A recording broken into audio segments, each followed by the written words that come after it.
¿Qué tal? ¿Cómo están? Muy buenos días, qué gusto de saludarles a todos ustedes que están aquí en la gran programación de Macarena, señal 99.7. Ya estamos iniciando nuestro programa de este día miércoles y estamos con don Rodrigo Cerda, ¿no? Para hablar de actualidad jurídica con un tema que viene sumamente importante. ¿Se acaba el teletrabajo? Pregunta que le hacemos a nuestro gran abogado. ¿Cómo estás, Rodrigo? Bienvenido. ¿Cómo estás, Sergio? Muy buenos días, un gusto saludarte, saludar a don Osvaldo, por supuesto, y a todos los auditores que nos escuchan a esta hora de la mañana. Mira, yo te hago la pregunta así ya más directa, Rodrigo, porque escuchaba un poco el comentario, decía, oye, se acaba el teletrabajo, viene septiembre, y yo creo que hay mucha gente que todavía está en esta modalidad. Tanto me decías tú antes de comenzar el programa, por tema pandemia, y otro por quizás forma de cómo trabaja una empresa. Así es, eso es muy importante hacer la distinción porque hoy día todos tendemos a confundir el teletrabajo como una sola forma o modalidad de trabajar. Sin embargo, existen dos razones por las cuales se podría optar al teletrabajo. La primera es la ley 21.220, que es la que crea el sistema del teletrabajo en el Código del Trabajo. Y la segunda es la que se crea o se origina producto de la pandemia, ¿ya? Esta segunda es la regla que hoy día está a punto de terminar. Es decir, ahora el 31 de agosto finaliza el teletrabajo de pandemia porque finaliza el decreto de emergencia sanitaria que se había establecido y que se había ido prorrogando constantemente producto del COVID-19. Entonces es importante hacer esta distinción porque el teletrabajo del Código Laboral se mantiene vigente. Aquellas personas que han decidido acogerse al teletrabajo de forma bilateral, es decir, entre el empleador y el trabajador, esa modalidad de trabajo se va a mantener.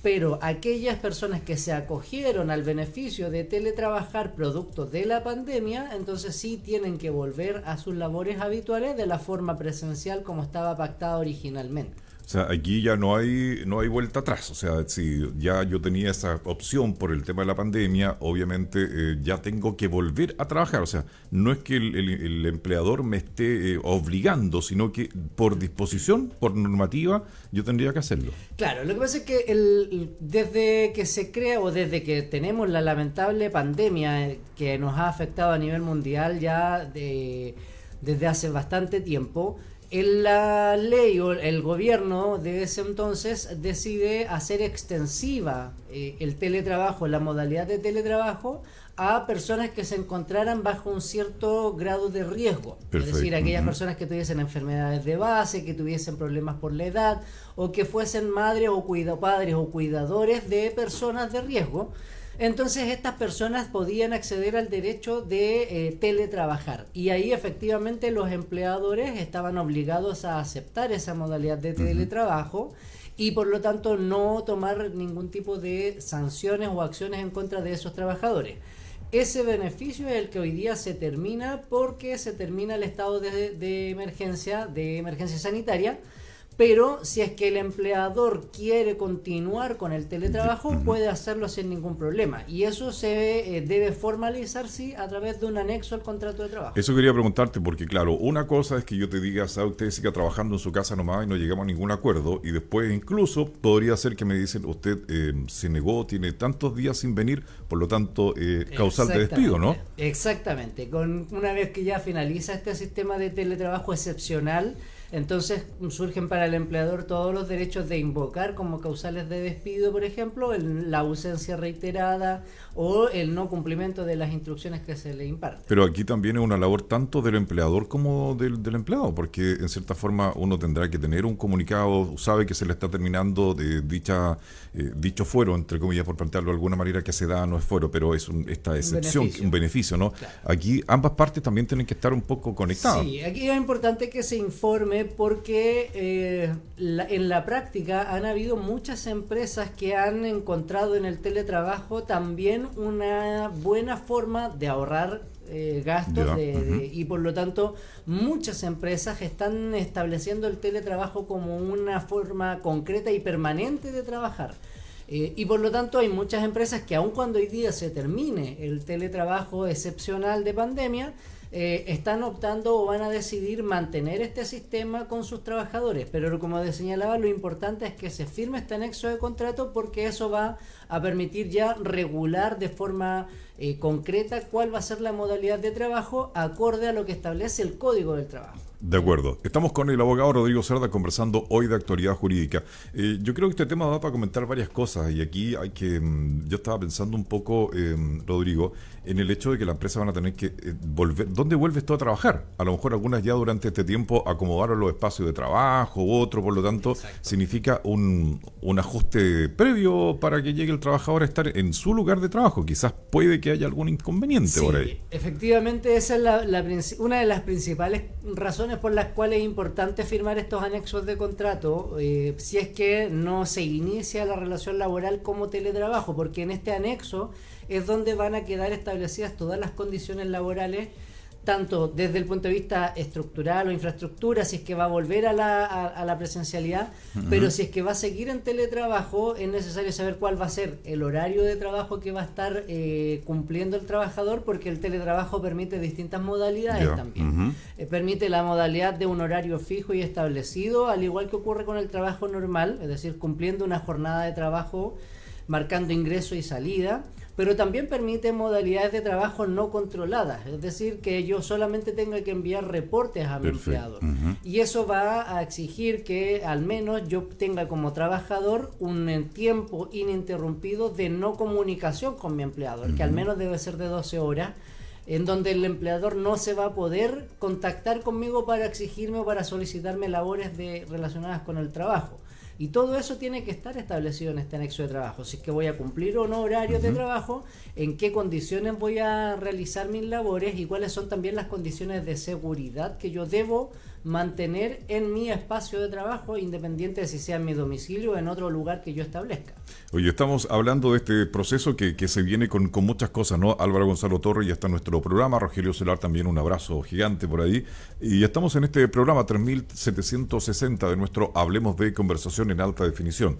Hoy día estamos con actualidad jurídica con Rodrigo Cerda, hablando de este cambio que, bueno, por normativa ya existe. Hay muchas empresas también que, como tú decías, han adoptado. ¿Es necesario, y yo hago la pregunta del punto de vista jurídico, que esto también uno tenga un control adecuado de todos estos cambios que se vienen, amigo mío, porque es importante también entenderlo? Quizás estoy reiterando mucho, pero pienso que por el bien de ambas partes. Exacto, sí, finalmente siempre hemos señalado que mientras más claras queden las condiciones, mucho mejor y menos problemas vamos a tener en una relación laboral y también en cualquier tipo de contrato.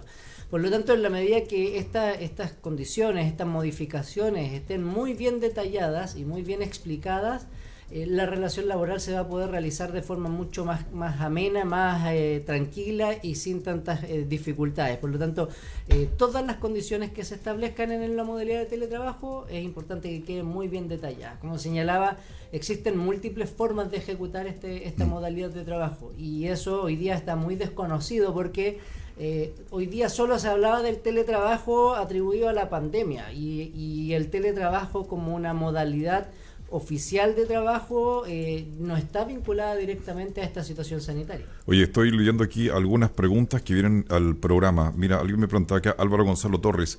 Quiero comentarles, por ejemplo, dice, buen día Sergio, Osvaldo y a don Rodrigo. Una consulta, si mi empleador me quiere cambiar pago de una comisión en porcentaje, está planteando acá, a bono, ¿existe la posibilidad después de que lo elimine después de un tiempo?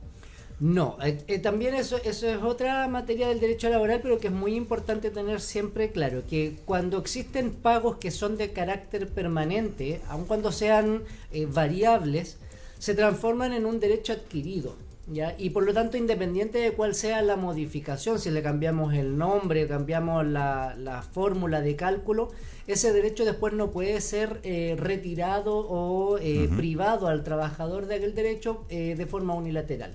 Siempre las modificaciones contractuales van a estar o van a ser permitidas en la medida en que ambas partes estén de acuerdo. Pero si hay un derecho que yo tengo constantemente y recibo todos los meses o periódicamente, eso es un derecho adquirido y por lo tanto la doctrina y los tribunales de justicia establecen que ese tipo de derechos no se pueden privar de forma arbitraria, aun cuando hayan surgido como una voluntariedad del empleador, un bono, por ejemplo, que haya surgido como una liberalidad del empleador. Si este se transforma en algo permanente, luego el empleador no me lo puede quitar de forma unilateral. Oye, estamos conversando de estos temas. Un día también sería importante hablar, Rodrigo, qué pasa cuando una persona trabaja en una empresa y ese bono, el empleador te dice, deme una boleta, ¿no? Para justificar la plata que se le pagó. Claro, en algún minuto uno lo que quiere es más efectivo, pero cuando llega el tiempo de empezar a mirar el FP, te das cuenta que no sé si fue un gran favor en ese minuto o no. Yo creo que se podíamos hablar de ese tema. Sí, por supuesto. Aquí Carolina Bosto dice, buen día, dice, no puede menoscabarse el sueldo. ¿Ah? Estamos de acuerdo con ello, ¿no? Exacto, no pueden privar cualquier modificación, y eso también aplica para el teletrabajo. Cualquier modificación que yo realice a los contratos de trabajo no puede implicar un perjuicio para el trabajador. Y la transformación del trabajo presencial al teletrabajo sigue la misma regla y principio. Es decir, estas modificaciones no pueden implicar un perjuicio ni disminución de los honorarios, de los sueldos que reciben los trabajadores, ni un menoscabo hacia el trabajador también en su dignidad o en los derechos que tienen ya consagrados. Oye, vamos a ir a la sitio web. Le invito, don Osvaldo, para que ingresemos rápidamente allá a la portada, porque usted también tiene que visitar el siguiente sitio web. Yo lo invito para que lo haga. Cerda y Asociados, abogados y asesores. Bueno, hable sobre nosotros, área de práctica también, valoraciones y mucho más. Recuerde que estamos con más de 13 años con un servicio que está disponible para usted. Todos los servicios, juicios de policía local, derecho de familia, derecho laboral, todo es simplemente para ser tu socio confiable. Así que ya lo sabes, Cerda y Asociados, tienes que ingresar allí para que ingreses con todo el staff de profesionales que trabaja allí con don Rodrigo Cerda. Bueno, Abraham tiene una pregunta. Aprovecho a saludar a Abraham. Dice, muy buen día, don Sergio. Empezar el día es otra cosa. Dice, tengo una pregunta. ¿Qué pasa si termino mi relación laboral en mi trabajo actual y al momento de cobrar el seguro cesantía me encuentro que mantengo una relación laboral vigente con mi antiguo empleador por el no pago de una cotización? ¿Qué puedo hacer? ¿Puedo demandar o exigir el pago de mis sueldos hasta el día de hoy o simplemente hago una declaración jurada del término de relación laboral? Ya, muy buena pregunta, porque existen dos situaciones en el caso que nos presenta el auditor. Lo primero es que cuando yo termino la relación laboral siempre debo firmar el finiquito. ¿Ya? Ese finiquito es un documento, un instrumento jurídico en el cual el empleador y el trabajador ponen término a la relación laboral. Si es que no se ha firmado ese finiquito, la relación laboral efectivamente se mantiene vigente, y eso implica que se mantienen los derechos y también las obligaciones para ambas partes. Cuando yo voy a firmar un finiquito, el notario o el ministro de fe, porque también se puede firmar ante la Inspección del Trabajo u otro ministro de fe que establezca la ley, tiene que necesariamente exigir la acreditación de que las cotizaciones previsionales se encuentran pagadas. Y mientras eso no se acredite, el ministro de fe no va a dar cuenta del término de la relación laboral. Por lo tanto, si el auditor fue a iniciar o a exigir o a pedir el cobro del seguro cesantía o a iniciar una nueva relación laboral y se encuentra con esta situación, es posible que se deba a que nunca firmó el finiquito. ¿Ya? Y eso efectivamente da derecho que si existe alguna cotización previsional pendiente, yo demande a mi ex empleador por lo que se llama la nulidad del despido o la nulidad del término de la relación laboral. ¿Ya? Esta ley se conoce judicialmente como la ley Bustos, y que el Código del Trabajo señala que cuando existan cotizaciones previsionales pendientes de pago, el despido o el término de la relación laboral no va a producir efecto. Y significa que el empleador va a estar obligado a pagarme las remuneraciones mientras dure el juicio o hasta que acredite que efectivamente pagó las cotizaciones previsionales. Y eso también lo podríamos conversar con más detalle en otro programa, porque la nulidad del despido es un procedimiento que se utiliza muy habitualmente, precisamente cuando existen cotizaciones impagas, total o parcialmente. Porque también ocurre en muchos casos que yo tengo declarado un sueldo que no es el real. Y el empleador me paga, por ejemplo, cotizaciones por 500.000 pesos, pero en realidad mi sueldo es de 1.000.000 de pesos. Entonces, cuando yo tengo esas situaciones, o como le ocurre al auditor, que todavía hay una cotización impaga, la ley me da el derecho de demandar la nulidad de este término de relación laboral, y el empleador va a estar obligado a pagar mis remuneraciones hasta que acredite que las cotizaciones se encuentran pagadas. No significa que me las va a ir pagando mensualmente, sino que una vez que está la sentencia del tribunal que obliga o que establece esta nulidad del despido, el empleador me va a tener que pagar todos los meses que duró ese juicio o hasta que pagó las cotizaciones efectivamente. Bueno, y por el otro lado también haciendo este parangón, si ahí la empresa se ve que un trabajador también no quiere firmar el finiquito, también tiene otras acciones que tomar. Sí, bueno, Abraham dice, en mi caso no se firmó finiquito porque había fecha de término. La fecha ya pasó, pero ellos quedaron debiendo una cotización del seguro cesantía. Nuevamente lo mismo, independiente de cuál sea la causal de término de relación laboral, el cumplimiento del plazo, el término de la obra, el mutuo acuerdo, cualquiera sea la razón que se invoque, siempre se tiene que firmar un finiquito, siempre. No existe, salvo la causal que es la muerte del trabajador, donde por razones obvias no se puede realizar la firma, pero en todas las demás causales de término del contrato de trabajo tiene que haber un finiquito firmado. Y como tú bien señalas, si es que el trabajador se rehúsa a hacerlo, entonces el empleador tiene que notificar a la inspección del trabajo de este término y que el trabajador no se quiere acercar o comparecer a la firma de este finiquito. Pero no existe un término de relación laboral en que no tenga que haber un finiquito firmado. Porque ahora tengo mucha pega hoy día, así que bueno, gracias por la sintonía a toda la gente que se va sumando a nuestro programa. Carolina Bustos plantea acá, dice, una consulta, una empresa, dice, si sus trabajadores trabajan 4x4, dice, 12 horas diarias, deben solicitar permiso a la inspección del trabajo, a la IT me imagino que es la inspección del trabajo. Exacto, sí. No entendí la pregunta. Mira, dice, una consulta, una empresa, dice, si sus trabajadores trabajan 4x4, dice, 12 horas diarias, ¿deben solicitar permiso a la inspección del trabajo? A ver, si la jornada laboral de los trabajadores hoy día está siendo de 12 horas, claro, sí, efectivamente no es una jornada laboral de las que se contemplan como ordinaria. Ya. Pero eventualmente habría que ver cuál es la fórmula de distribución de esta jornada laboral, porque si tiene un lapso de descanso entre esta jornada laboral que permita cumplir con el mínimo de 10 horas el máximo de 10 horas que establece la ley de trabajo, eventualmente podría ser un contrato que no necesite algún tipo de autorización especial. Pero por la sola información que me entrega la auditora no es tan sencillo de entregar una respuesta definitiva. Porque como volvemos como a lo que hemos hablado otras veces, la jornada laboral de trabajo hoy día es de 45 horas, en un tiempo determinado de años vamos a llegar a las 40, pero sí existe un máximo de horas diarias que establece la ley, actualmente, sin considerar la modificación de las 40 horas, pero actualmente existe un máximo de horas diarias y que no pueden exceder de las 12 horas considerando las eventuales horas extras que pudiesen haber. Pero en este caso, según entiendo de la auditora, no estamos hablando de horas extras, sino que de una jornada ordinaria. Entonces, en ese escenario habría que revisar cuál es la interrupción diaria que tienen los trabajadores para efectos de la colación o del almuerzo y ver si es que efectivamente se cumplen o no con los requisitos que establece la ley.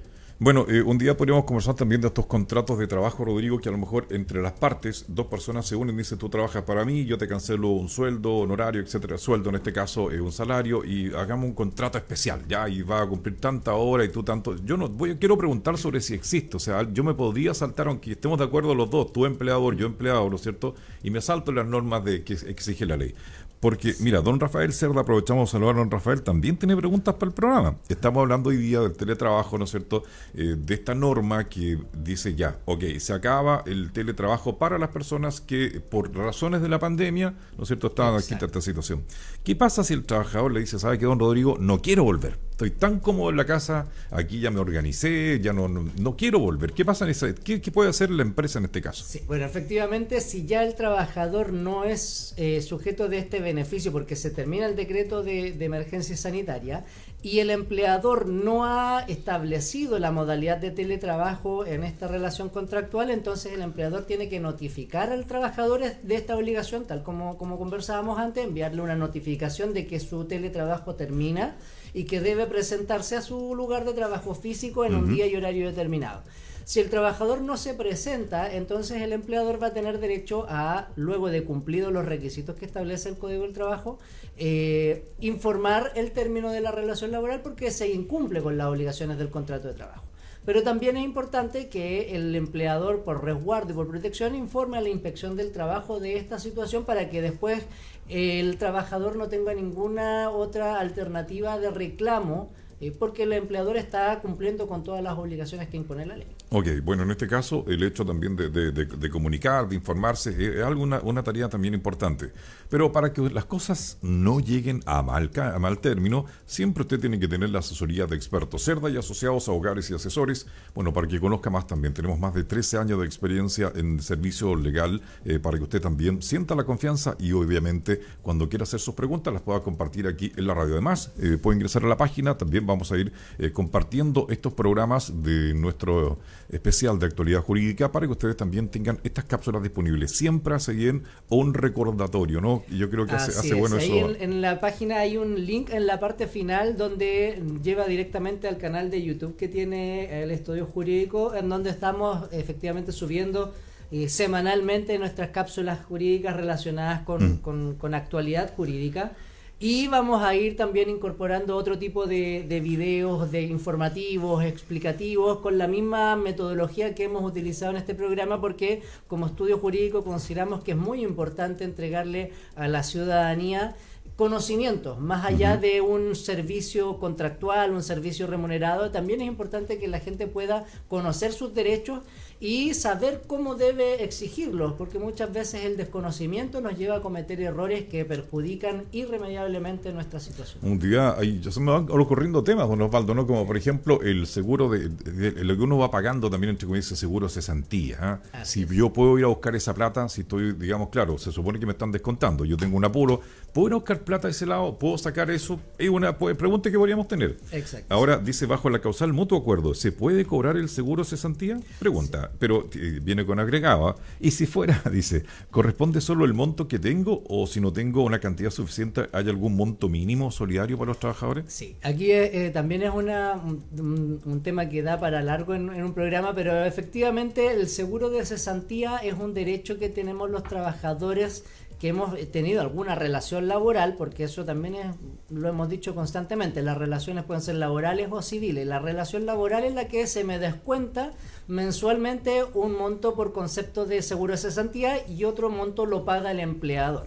Entonces, cuando termina la relación laboral por cualquiera de las causales, despido, mutuo acuerdo, renuncia, entonces yo tengo el derecho de ir con ese finiquito. Por eso es que es tan importante contar con este instrumento independiente de la causal del término a la AFC, que es la institución que administra el seguro de cesantía, y solicitar el pago de este seguro, el cual se paga en cuotas. Se establece un monto para el primer mes, un monto para el segundo y un monto para el tercero, pero efectivamente tengo que tener fondos en ese seguro. A diferencia de lo que ocurre con las jubilaciones, por ejemplo, con las pensiones, donde existen una pensión mínima garantizada, en el seguro de cesantía no ocurre lo mismo. Solamente se me va a entregar aquello que esté acumulado hasta el momento del término de la relación laboral.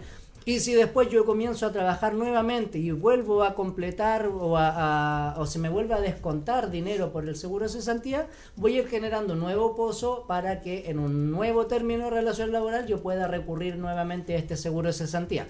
Por lo tanto, el seguro de cesantía uno puede recurrir cuantas veces terminen mis relaciones laborales, pero solo hasta el monto que yo tenga acumulado hasta ese momento. Perfecto. Bueno, amigo mío, agradecer hoy día que nos haya acompañado una vez más, Rodrigo, respecto de este tema tan importante, así es que desearle nada más una muy buena jornada. Recuerden que pueden revisar la página, vienen varias cosas interesantes también en el próximo bloque, así es que nos vemos la próxima semana. Así es, y solo, bueno, para complementar la disponibilidad de la página, en nuestro estudio jurídico también damos la posibilidad de agendar consultas de forma telemática. Si es que hay algún auditor que desee realizar alguna consulta o quiere agendar una hora con nosotros, no es necesario que se acerque presencialmente, sino que puede comunicarse y agendamos una reunión de forma telemática para poder recepcionar y recibir todas sus consultas y hacer las orientaciones que correspondan. Qué bueno, hay gente que a veces no tiene tiempo para ir porque está con el trabajo, no puede salir, llega a la casa, a lo mejor es el momento de estar tranquilo también, ventilando sus problemas personales, no va a estar en la oficina conversando sobre el tema. Además que corresponde, ¿no es cierto?, con la privacidad y lo que significa la reserva también de cada una de las personas que son atendidas. Así es, hablando del teletrabajo, también existen las teleatenciones. De todas maneras, a Estela Romero también, que se une a nuestro programa, muchas gracias, a Valeria Fuenzalía, a Oscar Campeter también un abrazo. Vamos a hacer una pausa, ya volvemos porque estaremos con